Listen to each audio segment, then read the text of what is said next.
What's up, everybody? It's Clark here for the BOS Sports Podcast. Reeling after Atlanta Hawks get blown out tonight by Los Angeles Clippers, 121-98. Los Angeles Clippers win by 23 points and halt the Atlanta Hawks 4-game winning streak. As well, they sweep the series, winning both games versus the Atlanta Hawks in the 24-25 NBA season. It's looking like it'd potentially be a Hawks victory at halftime as the Hawks were up by 8 points, 61-53. But the Los Angeles Clippers, they held this Atlanta Hawks team to just 37 points there in the second half, contrasting with the Clippers' 68 points there in the second half. Spells disaster for this Atlanta Hawks team and their 8-point lead. We're going to get into all this and more, as well touch upon some topics here on the Atlanta Braves. As well, we're going to do a preview on the entire NL West here, see how they're doing this spring training. Back here to this Hawks-Clippers game. The Atlanta Hawks did not have a single scorer in 20 points or above this game, as the Clippers really clamped down on defense there in that second half. Onyeka Okongwu, he led the scoring here for the Atlanta Hawks with a nice double-double, 18 points, 10 rebounds, with 66.7% shooting from field. Dyson and Trey, they both really struggled today, shooting a combined 8 for 30 from the field. Zachary Risache, he had a monstrous first half. I was hoping to talk about his Rookie of the Year campaign, but this Los Angeles Clippers defense clamped down on everyone, including Risache. After scoring 13 points in the first half, Risache only scored 2 in the second half. He finished with 15 points, 2 steals, 7 rebounds, still Rookie of the Year numbers, 6 for 10, shooting from field for Zachary Risache. He's well played, 36 minutes and 27 seconds. A lot of minutes today for Zachary Risache. The Hawks have some sparse games coming up here on their schedule, so hopefully he'll get some good rest here as he continues to develop athletically and continue to grow. So Jordan Niang as well, he struggled for Atlanta Hawks. Having a huge donut on the day. 0 points, 0 for 5 from field. Karis LeVert, he had double digits today with 12 points in his contract year. 4 for 9 from field. Trae Young's final line himself was 6 for 18, 33.3%. Another tough shooting day for Trae Young today. 7 assists and 7 turnovers. Ooh, a hard day as Chris Dunn really had him clamp most of the game. For Los Angeles Clippers, Kawhi Leonard and James Harden, they combined for 50 points. As James Harden, he shot 57.1% from field, and Kawhi Leonard 52.4%. They're really cooking on offense as this team. Kawhi Leonard, of course, he started off this year injured and did not play with them until later on till the year. And we're not sure if we've seen the peak of this Los Angeles Clippers team yet. So it'll be interesting to watch this Clippers team the rest of the season. Of course, they traded for Bogdanovic and Ben Simmons, a couple pretty giant pieces towards their rotation. So it'll be interesting to see how this Los Angeles Clippers team does. Of course, they do not have much to any draft capital the rest of the decade. I believe they got 3 second-round picks from us, and that's their draft picks for the rest of the decade. I have to go back and look at that. So, in this episode, I'm going to cover the Atlanta Hawks. Aforementioned this game, Hawks-Clippers. Going to cover some offseason possibilities for this Atlanta Hawks team.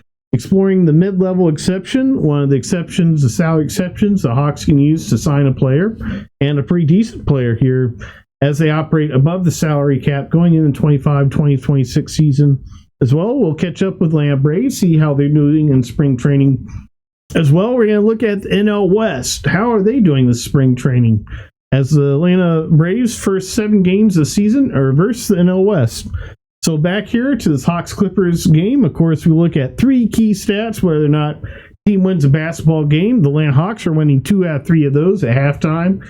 And they finish losing 2 out of 3 of those as the Clippers outshot the Hawks 52.4% compared to the Atlanta Hawks 48.8%.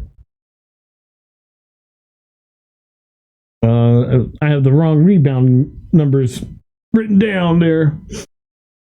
The Hawks, they won the rebounding margin 50-47. They won by 3, but they lost the turnover battle.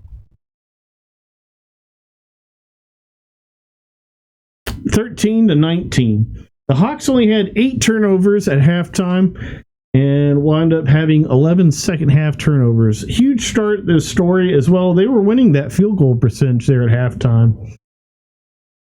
Oh, tough day for Atlanta Hawks. We're going to get into it and more in just a second. This is the BOS Sports Podcast.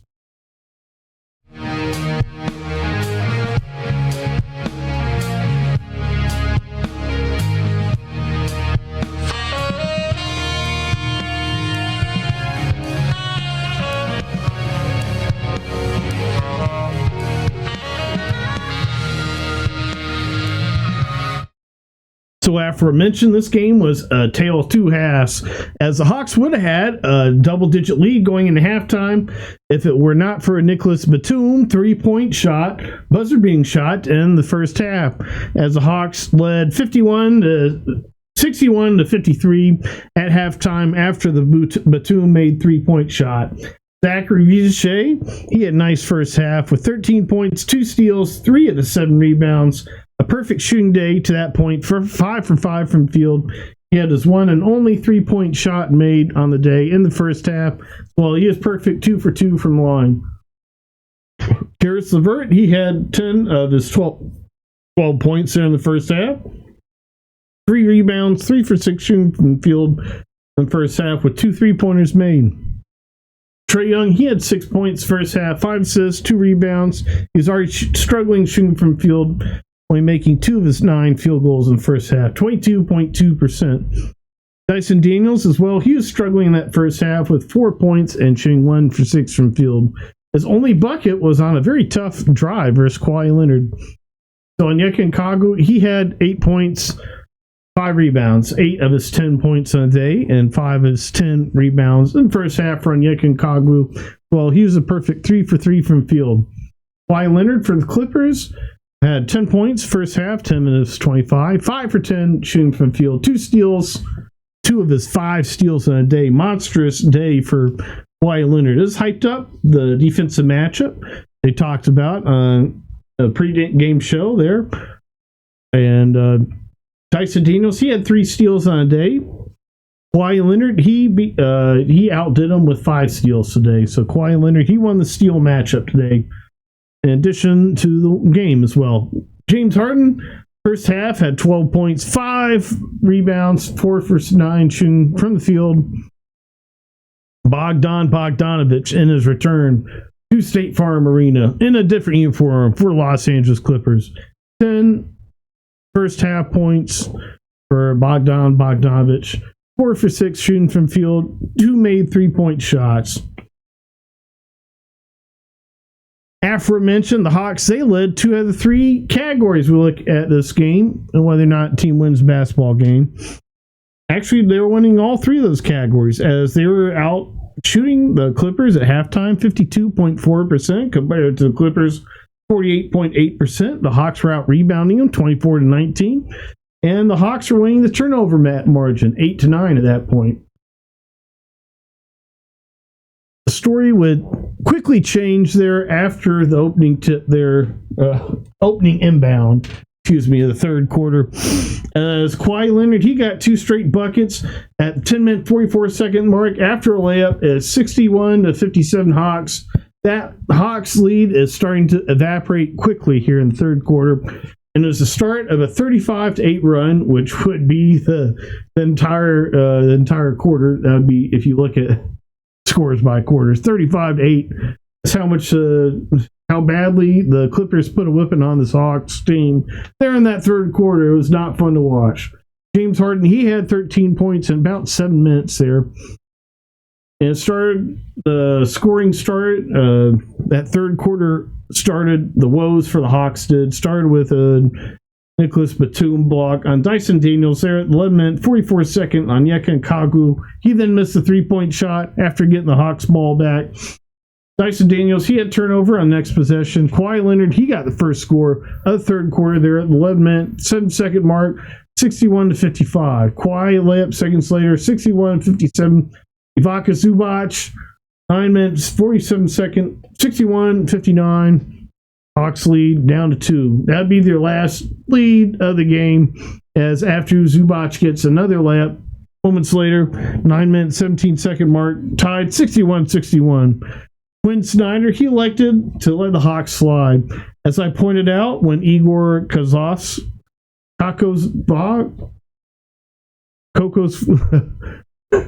the Atlanta Hawks assistant head coach, I'm having trouble pronouncing his name right now.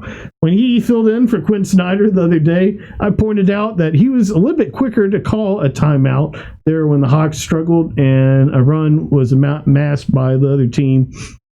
And that's characterized in the third quarter of this game. Quinn Snyder let him slide. And I like for where this Atlanta Hawks team, strategy-wise, I like doing that right now. Of course, they stated themselves they're prioritizing development. This feels like a development-oriented move. Now, the NBA game is a lot different than it was 20 years ago when Greg Popovich was one of the first NBA coaches to notably do this a lot, in a time where coaches would often call timeouts, and in hairy spots, Greg Popovich was noted to call timeouts there to let his team play through runs and not call timeouts, But I feel in today's NBA game, with a three-point shot being more prevalent and being a more dangerous threat, you want to call a timeout quickly before things spiral out of control. As we see, and we saw in this game, a large double-digit deficit can be insurmountable in certain situations, such as it was for the Hawks after the end of the third quarter. The Clippers were nearly up double digits as they were up 88-69 over the Hawks, up by 19 points. Oh, gotta flip the page on that. Nothing fun to review in that third quarter. Nothing much fun to no notes there for the rest of the game. It was just not fun to watch as a Hawks fan. So going forward in the offseason, Atlanta Hawks, they have their $25 million trade exception. They still have to use until July 7th. Of course, that was a non-simultaneous trade exception, salary exception that the Hawks received as a part of the DeJounte Murray trade. Of course, we acquired Cody Zeller, Dyson Daniels, and Larry Nance Jr. in exchange for DeJounte Murray. And out of that, the Atlanta Hawks as well got a $25 million, $266,266 trade exception, which the Hawks can still use up until July 7th. And after the Atlanta Hawks trade deadline moves, trading away giant contracts in DeAndre Hunter and Bogdan Bogdanovic, the Hawks had a lot of room under the first apron to operate going into the 25-2026 season.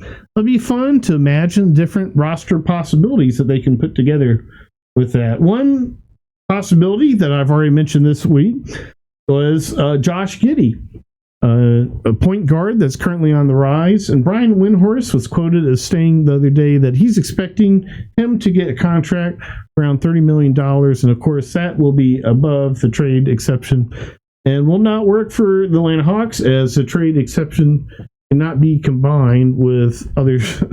It can't be aggregated in a trade. So the Hawks, and if they were to acquire Josh Giddey, he would have to sign for under that trade exception, in addition to the salary outgoing to the Chicago Bulls in that instance.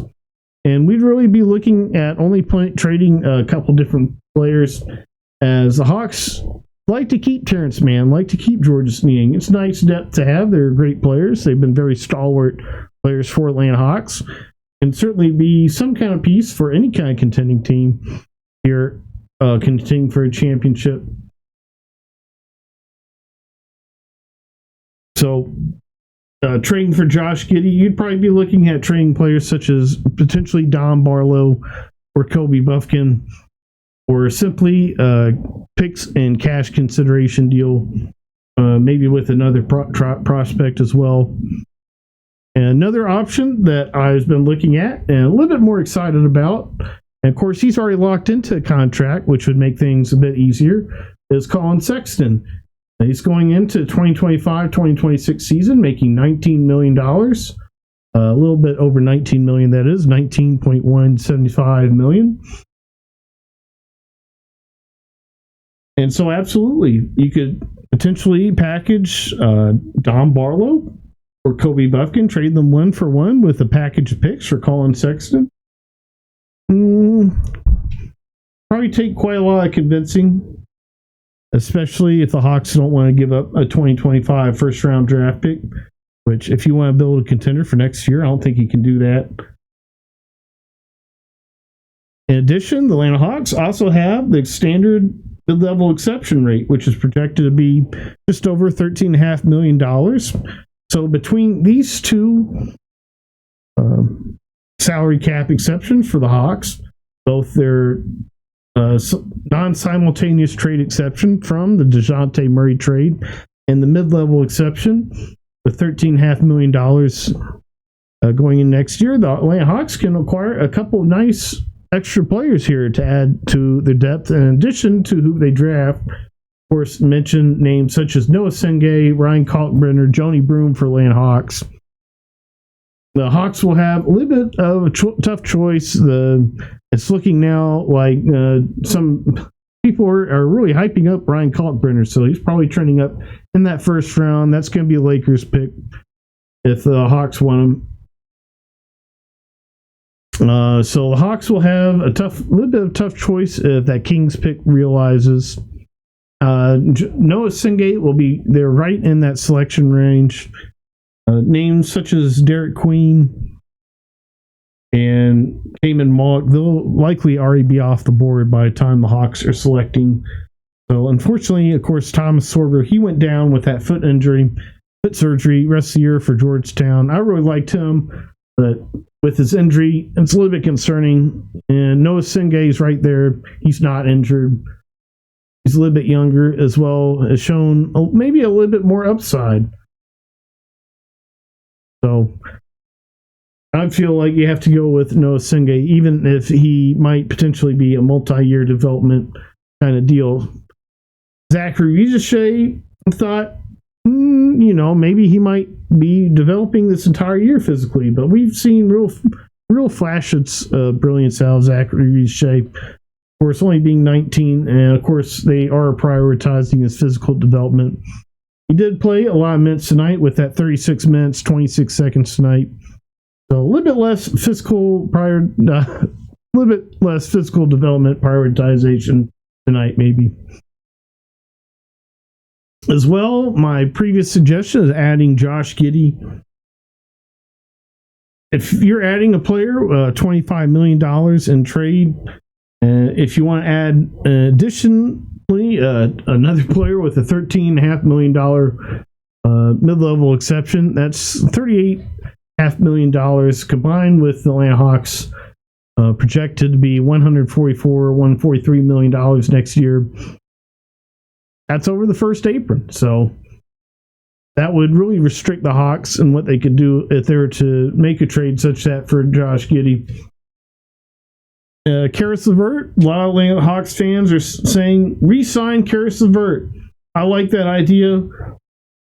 It really depends on where the chips fall for Karis LeVert the rest of the season, as we see him some days trending towards potentially likely being a $20 million plus player, and other days like today where maybe a mid-level exception might not be a bad idea for him, and especially staying with this Atlanta Hawks team where there's great chemistry and potential for them to build championship together, something for them to consider. So potential other mid-level exception candidates are, of course, Chris Paul, who is right now with the Spurs. He is signed for under the mid-level exception for this year. Quentin Grimes, who had that outstanding game high, the 76ers lost the other day versus the Hawks, is an absolute force for the Hawks. So he could very likely be getting more than the mid-level exception. Nickeil Alexander-Walker, Santi Aldama, who's been frequently hurting for the Grizzlies this year, but is a stalwart force. Kelly Oubre, who's a very athletic forward. I think he played a little bit of 2 as well. The bench, Clint Capella, he's already on the Hawks. I don't think the Hawks are looking at bringing Clint Capella back for next year. As well, 2 interesting players who have player options. This is going a little bit on the fringe side, as both their options are slightly above where the mid-level exceptions project to be next year, and that is Bobby Portis and D'Angelo Russell. They both have player options, and free agency doesn't always work out. Sometimes you see players decline their options. They do not get the offers they want and settle for a little bit less. In that case, the Hawks could be in their Millhouse or I've forgotten that term of speech. Anyways, wheelhouse. They could be right in the Hawks' wheelhouse if that scenario were to play out. As for mentioned, that is, as I'd state, they're not an impossibility, but on the fringe of possibility. So the Sacramento Kings, relevant to the Atlanta Hawks, as the Hawks hold the Sacramento Kings first round pick, of course, protected between selections 1 and 12. They were 15th coming in tonight. The Atlanta Hawks were 1.5 games back. The Kings just lost a tough one last night, and they continue to skid a little bit. And so, if the Atlanta Hawks were to use that mid-level exception, their potential roster next year could look something like Trae Young, Dyson Daniels, Zachary Richey, Jalen Johnson, Onyeka Okongwu. Make that trade I suggested using the DeJounte Murray salary exception. You could either swap a Kobe Buffkin or a Dominic Barlow, in addition with a bunch of picks for a player like Colin Sexton there. In addition, signing a mid-level exception player. You might have a player like Chris Paul, Santi Aldama, Kelly Oubre, Quentin Grimes. In addition, you still have Terrence Mann, Pete Krejci, whoever you select it for. Joni Broom might be an option for the Hawks. He might be a more instant impact, and you can see Joni Broom's stock rise there into the teens, but right now he's projected in the 20s. So if Noah Singay is there, still like him for the Hawks, so he'd be an option there. As well, Ryan Kalkbrenner, if the Hawks select him, then you still as well have Georges Niang there on the bench. And as well, in the G League stash, you have Mo Gay and Don Barlow still lurking as well. That would be an absolutely loaded roster for this Atlanta Hawks team to look at making a deep playoff run, contend for NBA title next season. The one, if you want to max out the roster this way, if you want to as well extend Dyson Daniels, that would be a tough task, and that would put the Atlanta Hawks over the first apron, as you can't do major salary deferrals to avoid annual value for NBA. Other potential players in the DeJounte Murray exception range are Jonathan Isaac on the Orlando Magic. They're not trading him. Not a possibility, I wouldn't imagine. Terry Rozier, I could see him as a trade possibility for Atlanta Hawks. I could see the Heat further breaking up that team, but he's seen a lot of inconsistencies recently and do not see him as a piece for Atlanta Hawks to build a contender. Kyle Kuzma, he does not seem like a fit either. DeMar DeRozan, now that would be a very interesting name. He's making a little bit under $25 million a year, so he'd be a possibility for the Hawks to add. But that would just require a tremendous amount of draft capital. I feel like at that point you're going all in with this roster for next season if you trade for DeMar DeRozan. That might even include the 2025 Kings pick to get that done. Other players as well, Jaden McDaniels and Nikola Vucevic. Some interesting possibilities. Not quite see them as fits. Nikola Vucevic with defensive struggles. I feel like might have better option in the draft with Ryan Kalkbrenner and his 3-point shooting ability.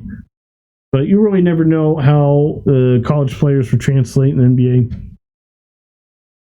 There are a lot of fine players, including those just mentioned, in that $15 to $25 million salary range in the NBA, but none that really seem like definitive fits for Atlanta Hawks to make them NBA title contenders. I really like Colin Sexton, aforementioned, as well as DeMar DeRozan. He would be an amazing ad for the Atlanta Hawks, but I just don't see how the Hawks get that done with the draft capital that they have and still get what the Hawks need to do in this draft. I mean, ideally, a DeMar DeRozan trade, you don't want to even touch 25, 2026 first-round draft picks at all. And I don't think the Kings go for that. So, the Atlanta Braves, 11 games left in spring training. Opening day, March 27th. We're going to transition here and talk a little bit of MLB baseball in a second. This is the BOS Sports Podcast.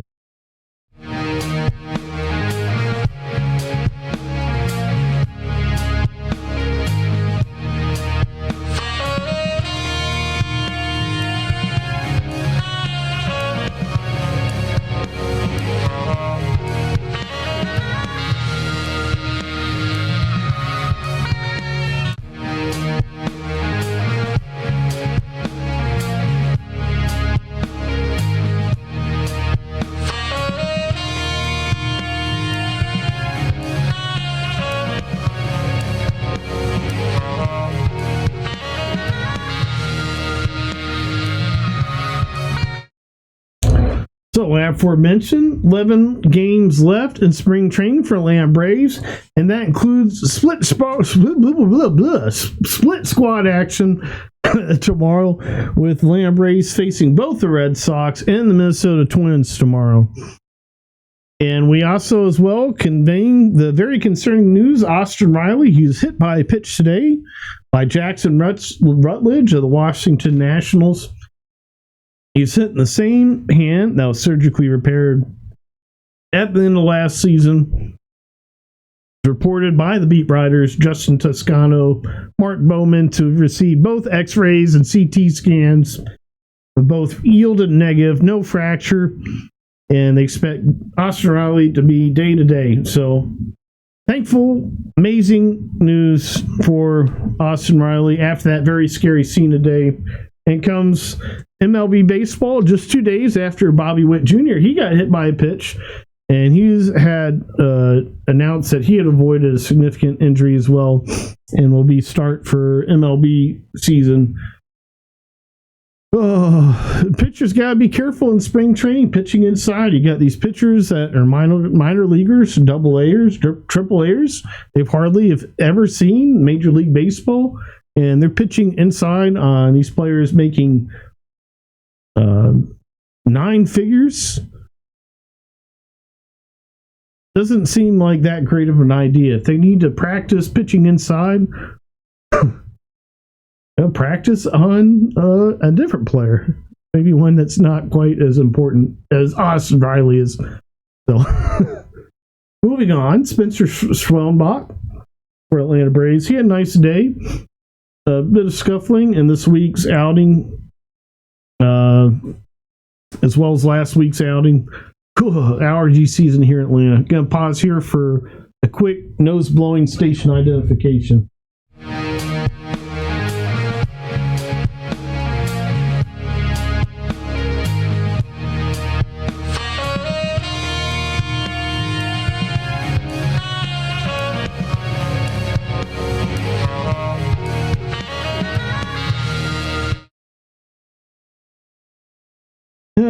Schwellenbach, he scuffled a little bit last week. His first 2 outings were scoreless. He gave up a run, some hits and run last outing.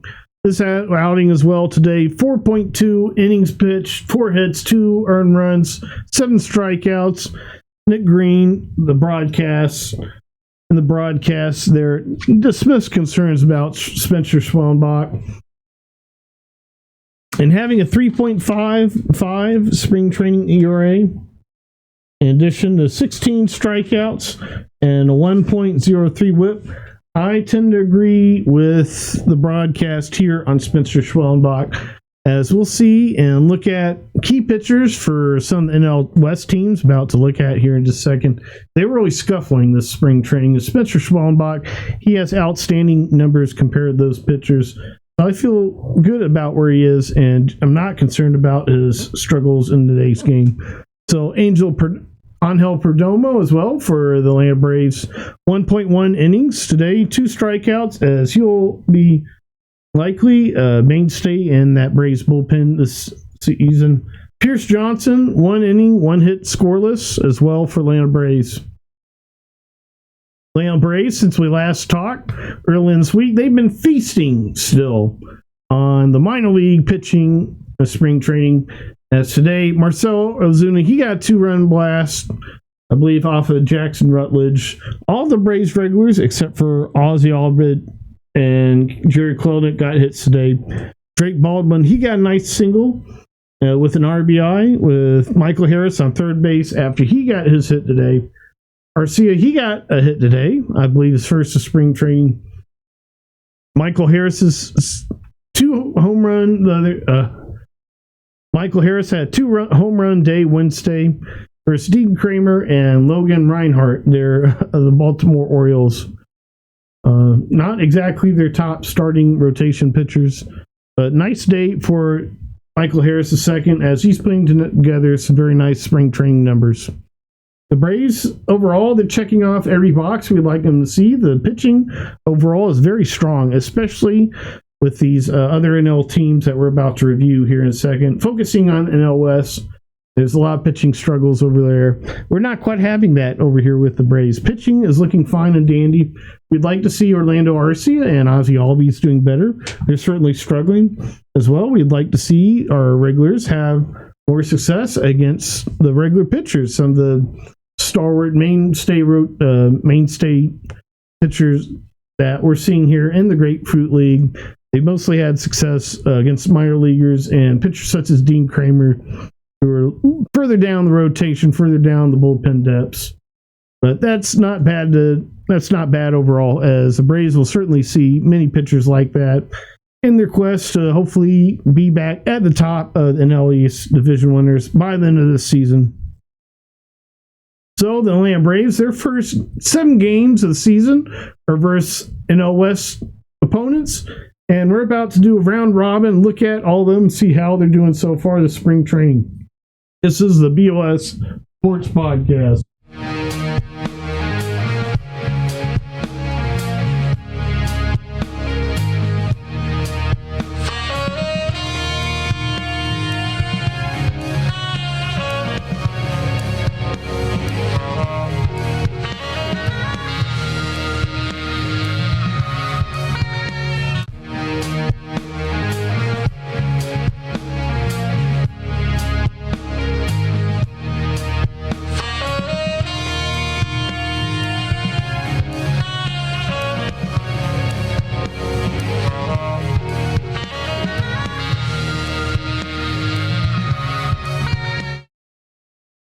So the San Francisco Giants, they had an interesting offseason, of course, acquiring multiple-time Cy Young Award winner Justin Verlander. And they now have a fairly interesting rotation, which features Logan Webb, Robbie Ray, who's having an outstanding spring training so far, and the elderly veteran Justin Verlander having a nice spring training as well.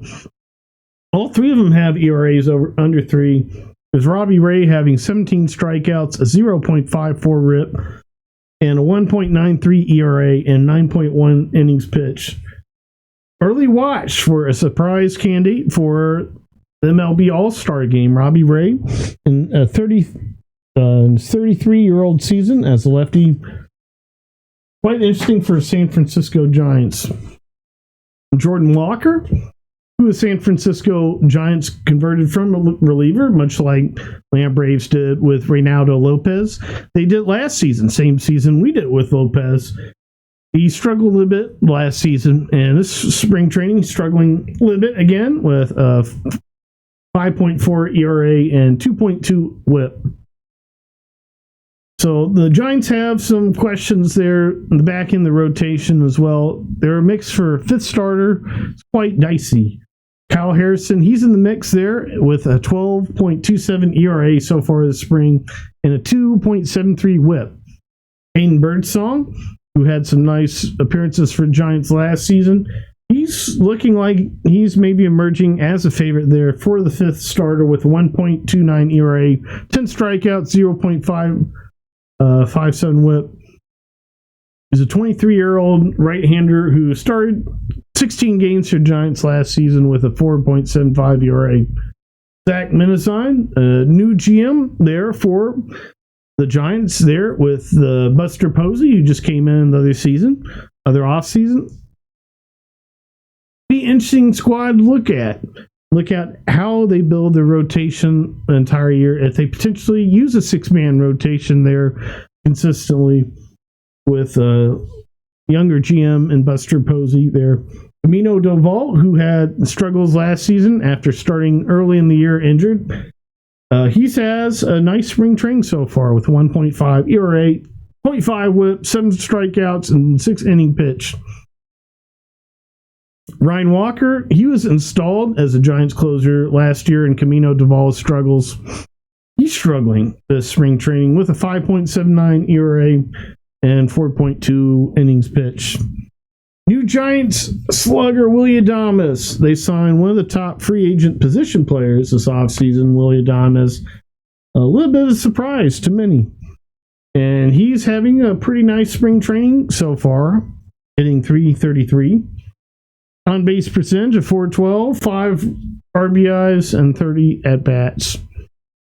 All us Braves fans who really wanted the Braves to sign Willy Adames, hurts for us to see. And we might see Saban Sabalas join them in just a couple of years when he comes up. He, of course, was included in the trade for Jorge Soler, Atlanta Braves' third base prospect. Haven't looked at his stats, but his first week or two, he's really mashing there for the Giants. Haven't had an update on him. Be interesting to look at that. Be sure to look up Saban Sabalos' spring training numbers. Anyways, last season's acquisitions for San Francisco Giants, Matt Chapman, he's absolutely going off with a .478 spring training average, .586 on-base percentage, 1.57 OPS, 4 home runs, 11 ribbies, 23 at-bats. Breakout spring incoming. The only question for Matt Chapman is, can he sustain it all season? Jung-Ho Lee, the star player out of Korea who joined the Giants last offseason as well, he's having a nice spring training with .300 batting average, 400 on-base percentage, 967 OPS as well, with 2 home runs. They have a lot of nice things going on. Do the Giants... Oh. Grab 2 pages there.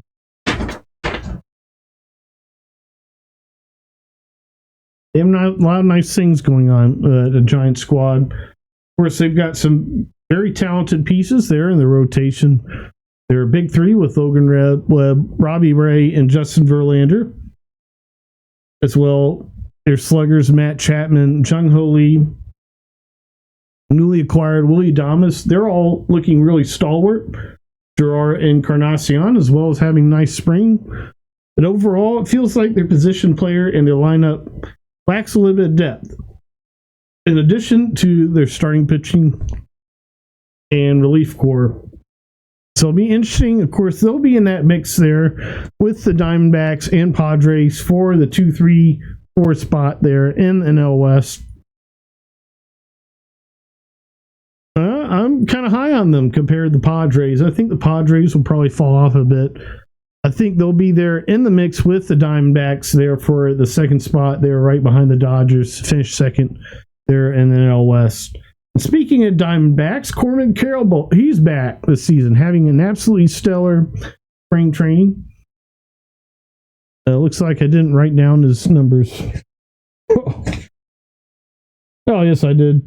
8 hits, 23 at-bats with 3 home runs, 8 RBIs. Potential comeback player of the year candidate. For the Arizona Diamondbacks, they added the top starting pitching prospect, free agent here on the market in this last offseason, Corbin Burnes. And it was a surprise to many, except for those who knew that he had a home there in Arizona in the offseason. So that's where he chose to live. In 4 games so far, Corbin Burnes, he has a 0.96 ERA and 9.1 inning pitch, 13 strikeouts, and 0.96 whip. He's a very consistent, durable starter. One I wish the Braves signed. Wish the Braves signed many players. They don't tend to sign many. Have to be happy with who they do sign. So Zach Gallen, pedestrian spring himself with 3.6 ERA, 5 innings pitched, 8 strikeouts, 3 games, 1.2 whip. Question Zach Gallen, is he more of a perennial fringe all-star player or than the perennial Cy Young candidate that we thought he might be? That storyline will be interesting to watch and as it develops here coming into his 6th season. As well, Merrill Kelly in 3 games has a 2.35 ERA but has a 1.7 whip, 7.2 innings. He struggled last year with a 4 ERA, was a big part of their fall off, but he could have a bit of a comeback year this year. I think probably not. Brandon Pfaadt, 2022 an LDS hero. He has a 5.68 ERA this spring with a 1.89 whip in 6 innings. Definitely struggling. He's struggled since that appearance we saw him in 2022. 2023. 2023 or 2022? I think it was 2022. For Diamondbacks. Yes, when he as well, Eduardo Rodriguez there, Erod for the Diamondbacks. Big signing for Diamondbacks as well last offseason, Eduardo Rodriguez there at starting pitching. He struggled in 2024, having 5 ERA, but he's having good spring so far in 2 appearances, only 2 appearances so far, 5 innings, scoreless so far with 6 strikeouts and a 0.2 whip. Maybe a secret weapon for him. Not sure how much they're potentially using him in sim games. Backfields there for Diamondbacks. As they'll certainly use any leverage that they can get in this very tough NL West. Jordan Montgomery. Whoa. Huge signing for the Diamondbacks last offseason as well. They've been at odds between Jordan Montgomery and the ownership, the front office there at Diamondbacks. Currently has 1.38 ERA this spring training. Ugh. Ryan Nelson as well, potential 5th starter. 0.88 whip and 8 innings pitched. 2.25 ERA. He's a career 2.57 ERA guy. Might have a better year than last year for Diamondbacks. After the Diamondbacks, they had a stellar bullpen in that 2022 postseason run. Since then, they don't quite have a lot of bullpen depth.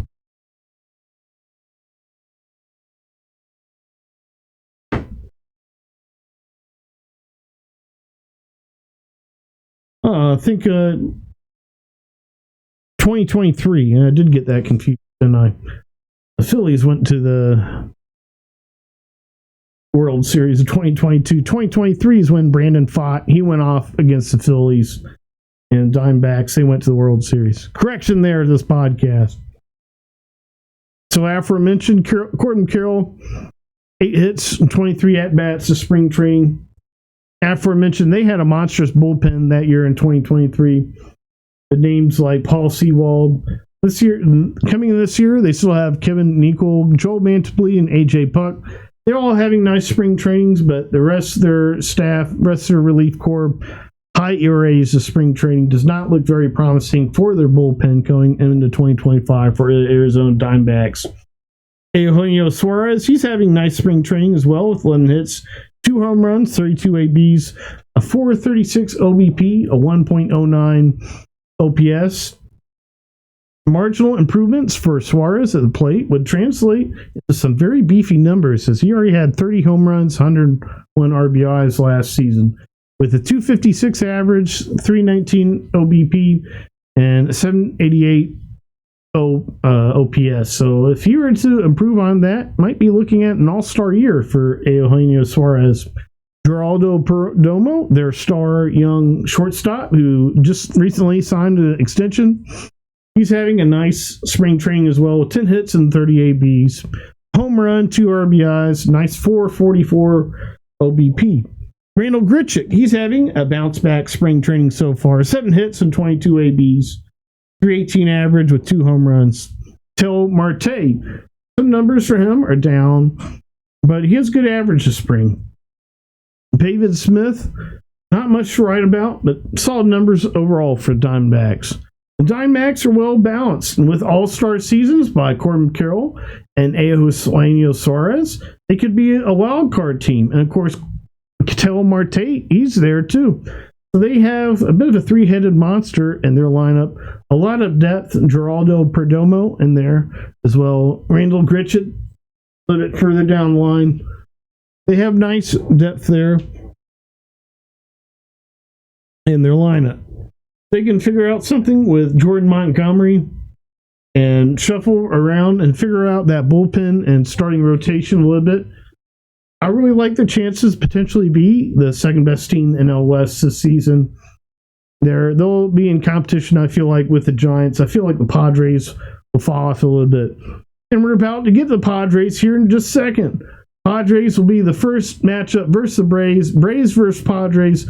First 4 games of the season for Atlanta Braves there in San Diego. Opening day, March 27th, 4:10 p.m. Eastern. We're going to get to that in just a minute. This is the BOS Sports Podcast.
So the Padres are, of course, the team that ousted the team, the Atlanta Braves, and ended their 2024 season after beating them in the wild card game series in 2 games last season.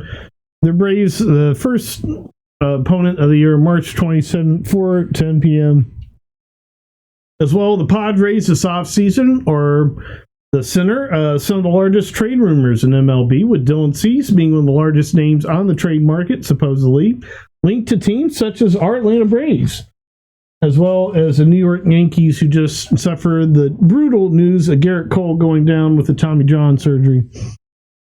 The Padres, they had brutal news themselves with Joe Musgrove going down to TJ last fall. And have to imagine the Padres will keep Cease until the deadline, give their roster a chance to see how they do early on this season before potentially trading Dylan Cease, as they have some rotation problems themselves. They, of course, traded Juan Soto prior to last season to the Yankees, a deal that included Michael King, who we'll see March 27th versus this Atlanta Braves team on opening day. He struggled a little bit in the spring training. The Padres top 5 guys out of Nick Pivetta, an interesting pickup there for the Padres this offseason. They signed Nick Pivetta, who this spring training has a 0.53 whip and no runs in 2 games and 5.2 ERAs pitched.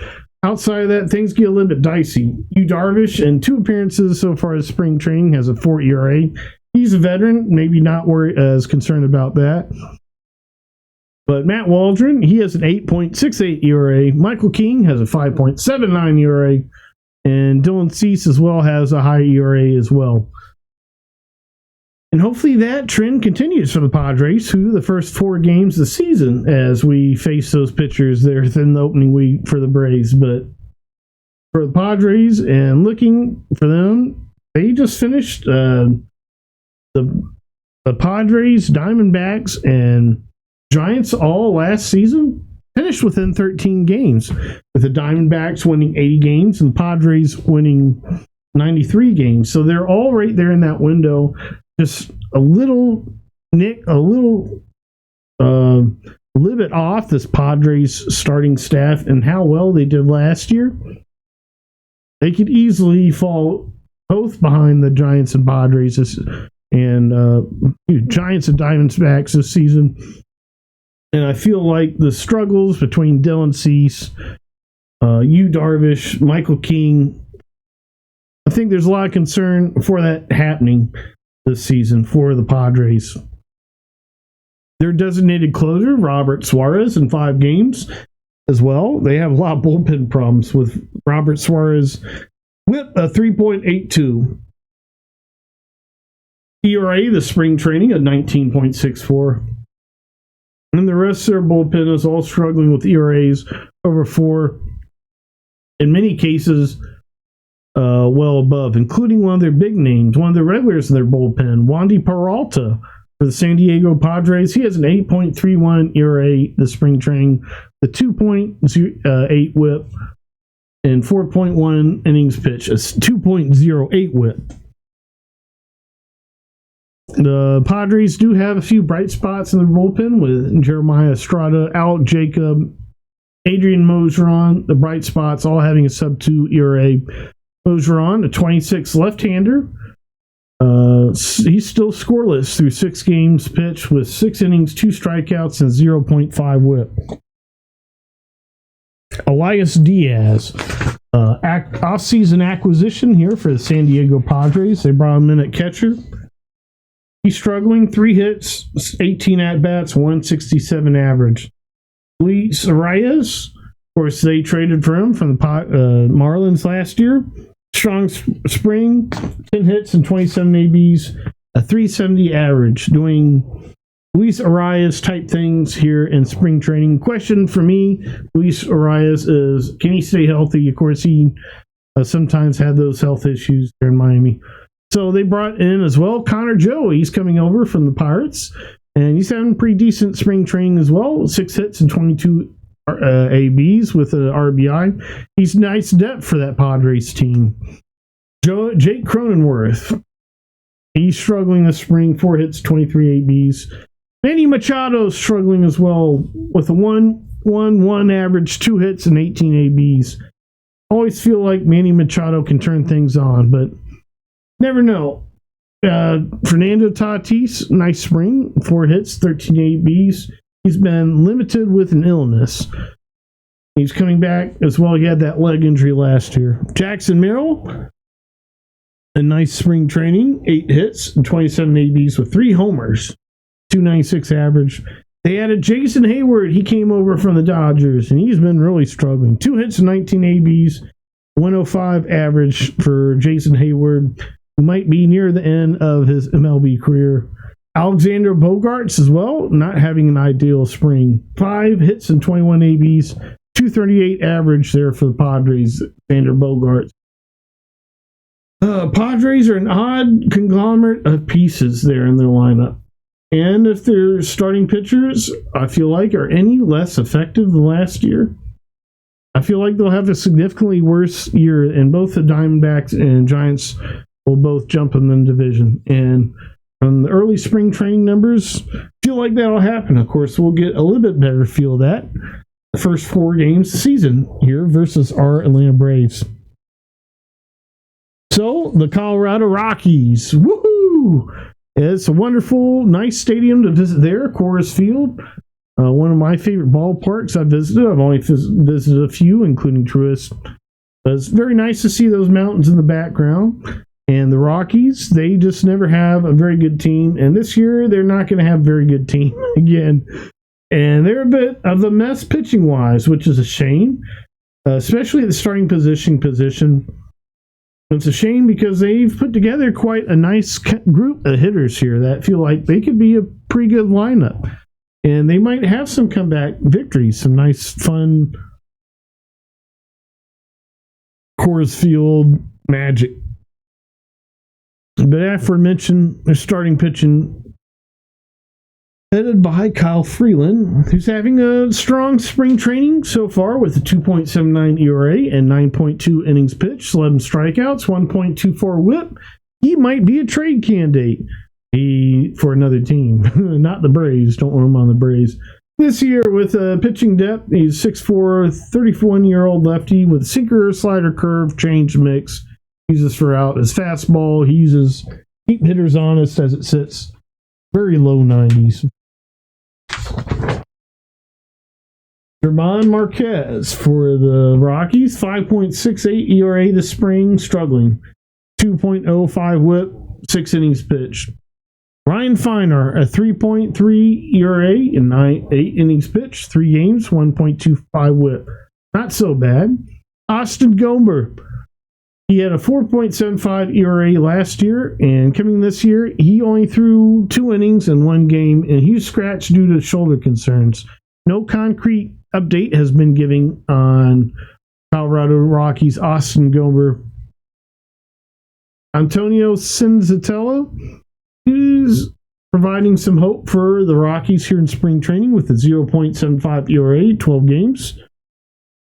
4 games, 12 innings pitched, 11 strikeouts, 0.5 whip, hoping to prove on a tough 6.57 ERA from last season. Well, he had a 1.86 whip from last season, so not great career numbers. Hopefully improves on those for the Rockies. Not completely, can't completely depend on it. This is the BOS Sports Podcast. Be right back.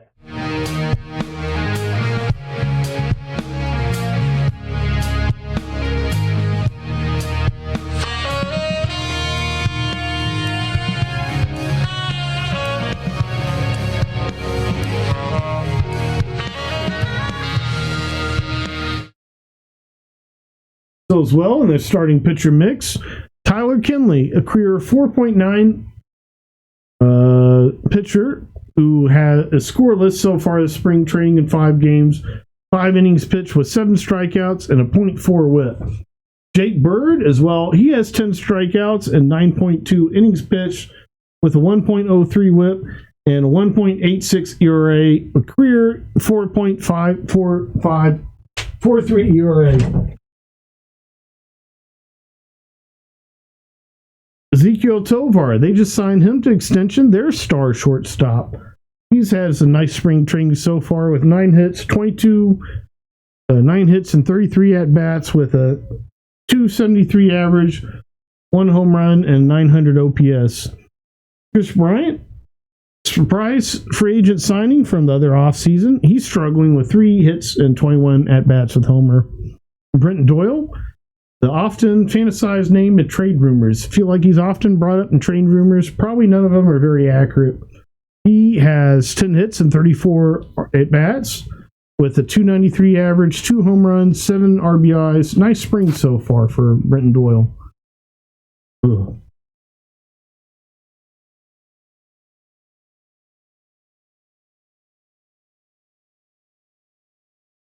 Thairo Estrada. He has 14 hits and 33 at-bats for Colorado Rockies. A 424 average with no home runs. Very exciting for their middle infielder there as well. A 429 OBP. 2 home runs for Jacob Stallings. A nice spring training so far with a 286 average. Michael Toglia, 2 home runs as well. Ryan McMahon, 8 hits and 28 at-bats with a 444 on-base percentage and a 286 average. So, the Rockies hitters, their lineup, they're really hitting pretty nicely this spring training, aforementioned. their pitching is quite a mess, and why they will be last place in this year's NL West. And it's really a shame. If they had better pitching, I feel like they'd be right in the mix there with the Diamondbacks, Giants, and Padres. Us Braves fans, we get caught up in the struggles of our own roster, but for a minute, let's be glad that we don't have the kind of struggles that the Colorado Rockies have. And before we get to the Dodgers, we're going to do one last station identification as I deal with allergy symptoms. This is the BOS Sports Podcast.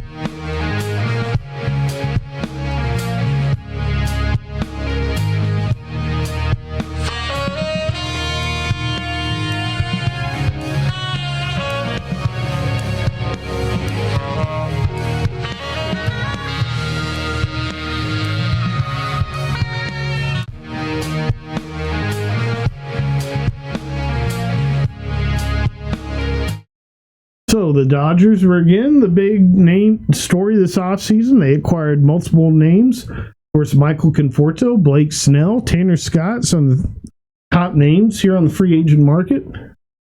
And so far, Blake Snell and Tanner Scott, they've been struggling with spring training.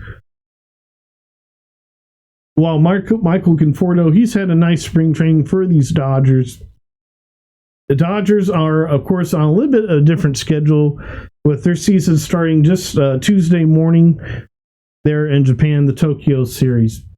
So the Dodgers, they're loaded to the brim at every position talent. Starting pitching might be a little bit of a question before Shohei Ohtani returns. They still have a lot of ice options. With Dustin May and Landon Knack, they're two candidates there for starting pitching 5 this spring training. And they're struggling this spring training with the ERA over 5. I'm not seeing Clayton Kershaw or Emmett Sheehan for the Dodgers as well as spring training. Their starting pitching depth overall is not great. If they were to have a couple of their key guys go down, or a couple of their key guys just simply have a terrible season this year, which we've certainly seen some inconsistencies from Blake Snell in the past, they could have a real tough time this season. Though I could see their offense is so potent, I could see them still winning the division, even if they were to lose a couple of their key starters for the year. As well, they signed Japanese phenom Roki Sasaki out of Japan. So far, he's had a nice spring training in 7 innings pitched, 7 strikeouts, a 0.86 whip, with no runs in 2 games. They also signed reliever Kirby Yates, and he's been really struggling this spring with a whip 2.57, although his ERA is not so bad with 3.86 whip for 3.86 ERA for newly signed Kirby Yates on the Dodgers. Blake Trinan, their perennial reliever, has 11.12 ERA. Alex Vesia, he's had a nice spring training for the Dodgers. He's scoreless in 5 games, 4.2 innings pitched with 7 strikeouts, 0.86 whip. Brusdar Graterol has not appeared in any games for the Dodgers. Be interesting to see if he's involved there in that Tokyo series. Anthony Banda, 5.79 ERA this spring. Ben Kasparias, 4.26 ERA this spring. Not great numbers. But aforementioned, they are on that different schedule with their games, real competition coming up sooner. They might be using element of deceit. They might be working on other things that lead to a higher ERA. A lot of factors at play here. Spring training, finite numbers are not everything. All their regulars were smoking the spring training at the plate, except for Will Smith, who had 3 hits and 16 at-bats, but with a homer and an 850 OPS. So although he struggled average-wise, he did have some promising peripherals. Freddie Freeman, he had a monstrous 3 home run spring training with 7 hits, 25 at-bats, 1.02 OPS. Max Muncy, he might be off to another good year with 6 RBIs, 20 at-bats, and 200 average, a home run, and 869 OPS. Enrique Hernandez, Kike, 9 hits and 29 at-bats, on fire this spring with a 391 average. Tommy Edman, 3 home runs, 6 RBIs, 33 at-bats, 273 average. Mookie Betts, 6 hits and 25 at-bats. A bit of a cool spell, but he's Mookie, and we know he can turn on switch at any minute. New Dodger, Michael Conforto, 7 hits and 26 at-bats, 269 average, 3 RBIs and home run, 905 OPS. Teoscar Hernandez, he stayed there with the Dodgers. I kind of wish he was a Brave. 9 hits, 31 at-bats, 371 OBP, 855 OPS, 290 average. Shohei Ohtani, 6 hits and 18 at-bats. 333 average for Shohei Ohtani this spring with a home run. 429 OBP, 1.04 OPS. Shohei Ohtani will be the MVP again this season, assuming that he returns and pitches in some kind of form this season. So, Atlanta Hawks upcoming games: Sunday versus the Nets, Tuesday versus the Hornets, next Saturday versus the Hawks again, Sunday the 23rd, Sixers Hawks, and then the next BOS Sports Podcast will be Tuesday, March 25th. We're going to have a giant episode covering all teams, all their spring trainings over this past several weeks here, and previewing the Atlanta Braves' entire 2025 season. In addition, we'll be covering and updating, talking about the Atlanta Hawks, talking about off-season roster possibilities as that creeps nearer, continuing to talk about the possibilities discussed in this podcast, recent episodes, previous episodes, so be sure to stream previous episodes of the BOS Sports Podcast, stream Bar Soap Music on your favorite platform, including Spotify. And we'll see you again in 11 days on March 25th. This is the BOS Sports Podcast.